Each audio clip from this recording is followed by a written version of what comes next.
নমস্কাৰ, মই পূজাই আপোনালোকক মোৰ চেনেলৰ অন্য এটা ভিডিঅ'লৈ স্বাগতম জনাইছোঁ। আশা কৰোঁ ভিডিঅ'টো আপোনালোকে শেষলৈ চাব। আজি লৈছোঁ আপোনালোকৰ মাজলৈ কলমৌ শাকৰ ৰেচিপি। কলমৌ শাকখিনি আমি ধুনীয়াকৈ বাছি কিনে ধুই কিনে সৰু সৰুকৈ কাটি লৈছোঁ। পিঁয়াজ এটা আৰু জলকীয়া 4টামান আমি কাটি লৈছোঁ। কেৰাহী এখন পাতি লৈছোঁ। কেৰাহীখন অলপমান গৰম হোৱাৰ পাছত তাতে আমি তেল দিলোঁ।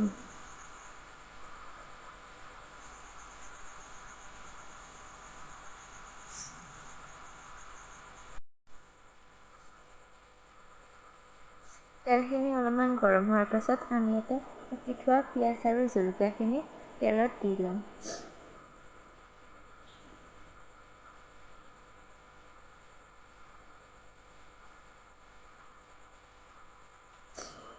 পিঁয়াজ আৰু জলকীয়াখিনি আমি ভালদৰে ভাজি ল'ম।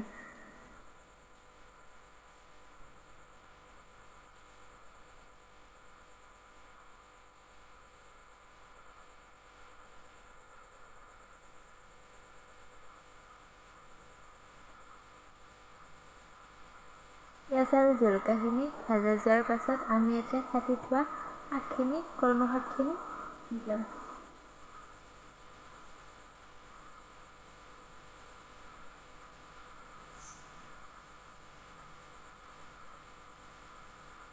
প্ৰয়োজন অনুসৰি আমি ইয়াতে নিমখ দি ল'ম আৰু অলপ হালধি দিছোঁ।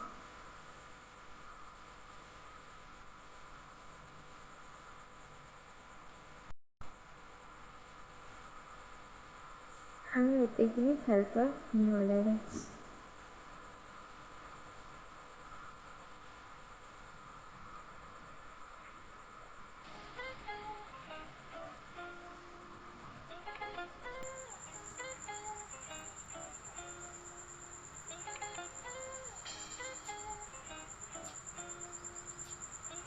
আমি এতিয়া শাকখিনি অলপমান দেৰি সিজিবৰ কাৰণে ঢাকনখন মাৰি থৈ দিম।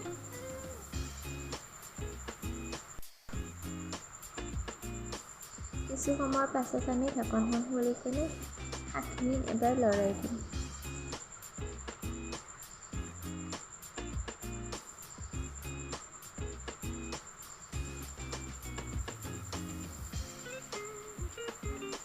শাকখিনি আমি এতিয়া কম জুইত ধুনীয়াকৈ ভাজি ল'ম।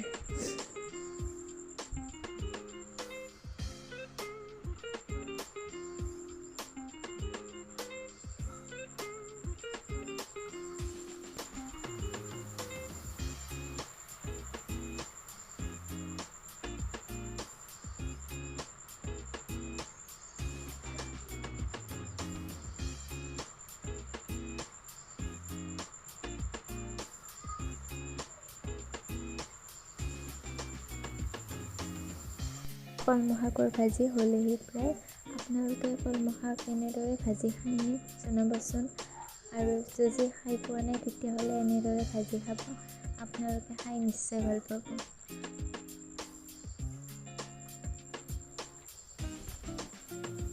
আজি আপোনালোকে ভিডিঅ'টো চাই কেনে পালে জনাব। ধন্যবাদ।